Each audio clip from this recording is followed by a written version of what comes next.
Really? Steak for Christmas? What kind of joke is this? Even on a festive occasion like Christmas, this woman never misses an opportunity to belittle my husband, Ethan, and me. I've graced this house with my presence, along with Joshua. The least you could do is say thank you and serve some prime steak, you know? Rachel, you really? Oh, come on. You guys probably haven't even had prime steak before, have you? You're just cooking class instructors after all. I couldn't take her condescending laughter anymore and finally raised my voice. Rachel, what have Ethan and I ever done to you? Me hold a grudge against you two?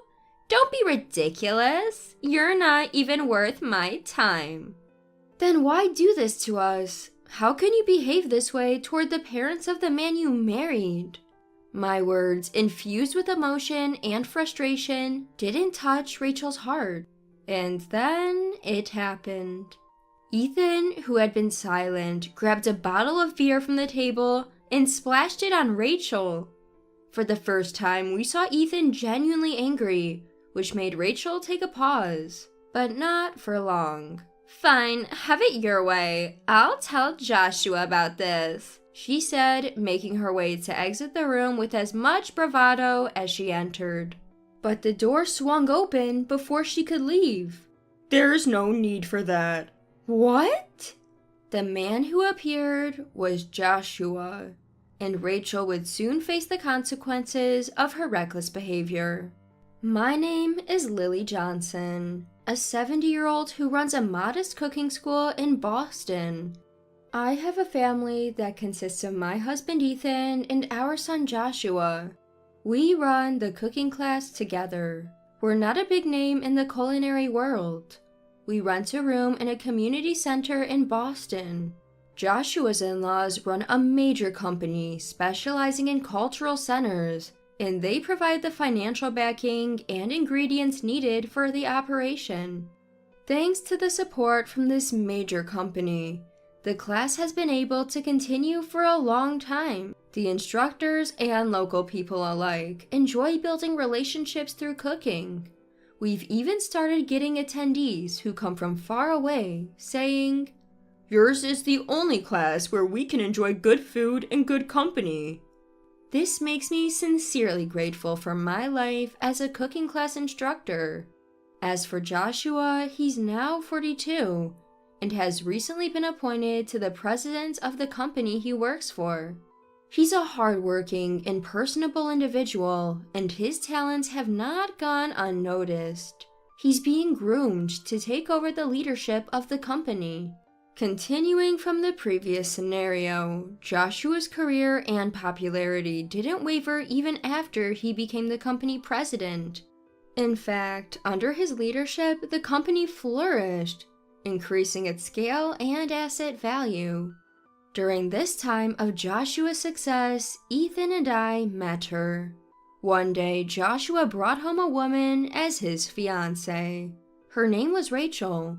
In her early 40s, just like Joshua, she was strikingly beautiful for her age, which took my breath away. However, as soon as Rachel stepped into our home, she whispered loud enough for only us to hear. "Seriously, this tiny, rundown place is Joshua's family home? This has got to be a joke." Both Ethan and I were taken aback by her sudden negative comments. Thinking it might be a misunderstanding, we escorted her into the living room. When introduced by Joshua, Rachel greeted us politely and humbly, as if her earlier comment was a lie. "What a distinguished home you have. I'm so envious.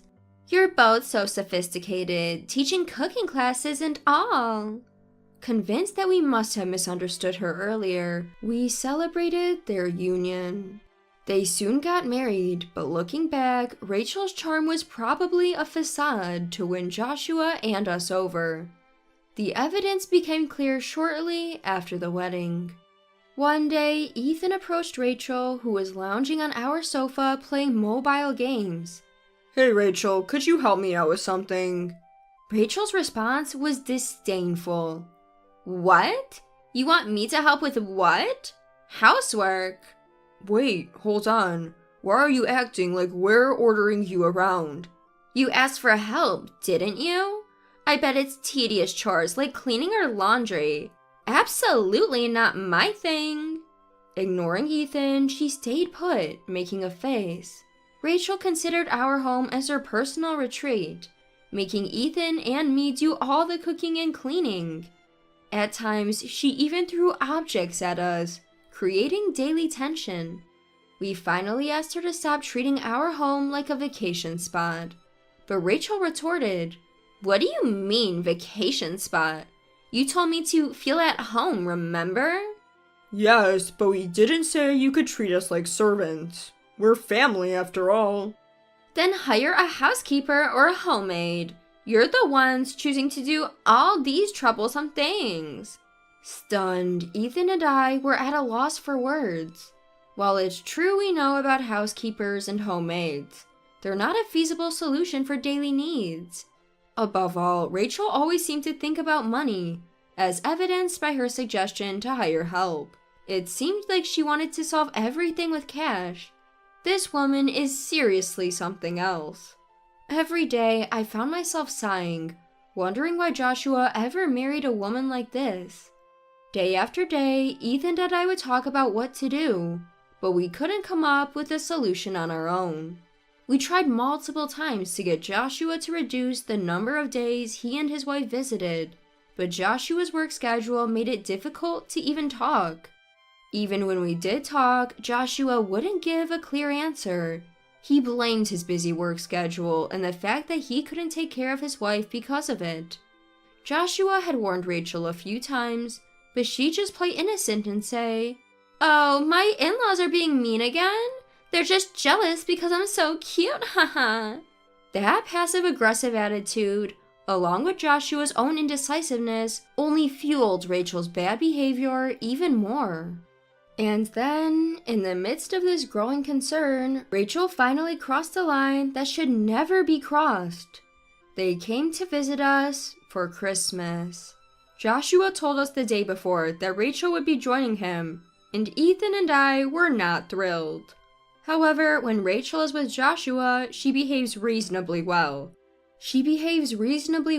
So we thought it would be fine. We had that hope when we greeted Joshua and Rachel. But then Rachel started acting up while Joshua was in the shower. "Excuse me? Christmas is about steak, right? What is this joke? Are you saying this is a Christmas meal?" Upon seeing the dishes we had prepared, including a gratin, Rachel started complaining. "I came here with Joshua for Christmas. You should thank us and have some prime steak ready, haha." "Rachel, you really?" "Well, you guys are just poor cooking class instructors. Maybe you've never even eaten such a thing, hahaha." Rachel broke into a condescending laugh. Even on Christmas, I couldn't believe she would act this way toward Ethan and me. Is this woman even the same species as us? And why on earth did Joshua pick someone like her? I couldn't take her ugliness anymore and blurted out, "Rachel, do you have a grudge against Ethan and me or something?" "A grudge? Don't be stupid. I have no interest in or grudges against old farts like you, haha." "Then why treat Ethan and me like this? How can you act this way towards the parents of the man you married?" I pleaded with anger and deep emotion, but it didn't reach her. "I live as I please, doing what I think is right, haha. That's all there is to it." At that moment, after her final snicker, Ethan, who had been silent and probably enduring her verbal abuse just like me, finally made his move. He grabbed a beer bottle that was on the table with the food and swiftly opened it. In the brief moment Rachel stopped laughing to take notice, Ethan poured the beer all over her, wordlessly. "What the heck, Ethan? Why'd you do that?" Startled by this sudden turn of events, Rachel snaps at Ethan. With a stern look, Ethan locks eyes with Rachel and quietly says, "Enough. If you dislike being around us so much, then fine. Don't ever come back." Hearing these words, I felt as though I had awoken from a trance. Meanwhile, Rachel, already fuming over the beer incident, gets even angrier. Who do you think you are? Acting all high and mighty? You think this ends without consequences? Frustrated by Rachel's lack of remorse, I couldn't help but sigh. Now, awake to Ethan's actions and words that must have spoken for my feelings, I no longer have the patience to listen to this woman. Up to now, I've put up with her because she's the wife of my precious only son Ethan. But this is the last straw. Then show me what these consequences are, if you can. Oh, I will. I'll tell Joshua right now. With that, Rachel storms out of the room, still carrying an air of arrogance. But then the door swings open again. No need for that. Huh? Rachel's eyes widen in surprise. The person entering the room is none other than Joshua. At first, we thought he had come out of the shower, but seeing that he wasn't wet or changed, we quickly realized that wasn't the case. Rachel recovers and clings to Joshua. Listen, Joshua, your parents are terrible. What's so terrible about Dad and Mom? They just splashed beer on me. Make them realize their mistake, Joshua. Use your influence. Taken aback by Rachel's unfiltered words, Joshua hesitates for a moment. Then, clearing his throat, he says, I get what you're upset about, but what exactly do you expect me to do to Dad and Mom? Interrupting, Rachel continues, That's why I said, use your power as the CEO to make them realize. Stop supporting their cooking classes or something. It seems that getting splashed with beer has caused Rachel to lose her cool, revealing her true nature. We decide to speak up. Sorry, but that's not gonna happen. What do you mean by that? We're not just running a cooking class. Your dad, who was the previous CEO of your family's company, and his predecessor, your grandfather, have a long-standing relationship with us. What? Yes, that's right. We've known my parents-in-law since Joshua and Rachel got married. My stepfather, who was the CEO 2 generations ago, was friends with my parents, who previously managed the cooking class. The friendship deepened because my step-grandfather also had a passion for cooking. That led to us receiving financial support and sharing the joy of cooking. With their children, the parents-in-laws, the hobby of cooking was passed on to us, along with assistance, and so it has been. Joshua knew about this, and it was because he had immense respect for our passion for cooking that he valued his relationship with his parents and us. Well, that's the gist of it. People at the company understand your parents and Joshua's philosophy. Which means you can't meddle with our cooking class. What a pity for you. As we said this, Ethan and I couldn't help but laugh. What are you talking about? I've never heard of this. You've never heard? I've told you about this multiple times. You really haven't listened, have you? At this point, even Joshua seemed stunned by Rachel's audacity. Whatever. Today I learned, okay? Let's pretend I never said those things. Just a little misunderstanding, haha. Rachel immediately tried to back out when she realized she was in a bad position, but Ethan and I couldn't just let it go. Joshua approached Rachel with a stern face, seemingly understanding how he felt. Rachel, you've been treating this place like a vacation home.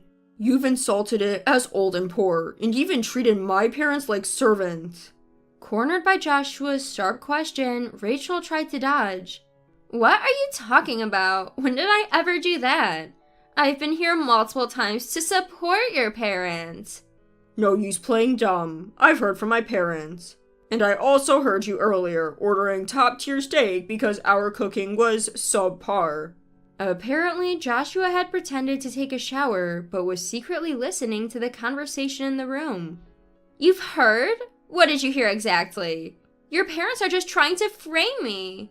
Still playing dumb? I have all the evidence you need. I've received emails detailing everything you've done, and even have audio recordings of your voice. Faced with irrefutable evidence, Rachel was shocked but still not willing to give up. That's That's just my kindness. They're in their 70s. Their legs aren't what they used to be. So I thought I'd give them some exercise. Rachel was desperate, but Joshua had already seen through her. You're truly despicable. Sorry, I can't trust a word you say anymore. I'm divorcing you. Rachel seemed to finally get it when Joshua mentioned divorce. Oh, really? So you're saying that too, huh? Fine, then let's get a divorce. She snapped back, pointing at Joshua and shouting. But remember this, you're the one who brought up divorce, so be ready to pay up in court. Not sure what made her so confident, Rachel stormed out of the house. Later, their divorce did conclude, with a hefty settlement involved. But the kicker? Rachel was the one who had to pay, not Joshua. What? This can't be happening. Why do I have to pay? This is so unfair. She screamed in disbelief, but the reason was quite simple. Rachel had been cheating. And not just with any guys, but with men from popular clubs in Boston. According to Joshua, he discovered that Rachel had been using his credit card for significant expenses. When he tried to confront her, she dodged the conversation, forcing him to hire a private investigator. The investigator found receipts in the trash indicating Rachel's club outings were paid with Joshua's credit card. Photos even showed her at luxury hotels with multiple men. Armed with this irrefutable evidence and backed by his lawyer, Joshua won the settlement in court. Rachel, slapped with the divorce bill, arrogantly thought, I'll just ask my boyfriends to pay. I've spent plenty on them. But the old saying holds true. When the money's gone, the love's gone. Her club flings promptly dumped her when they realized she couldn't pay.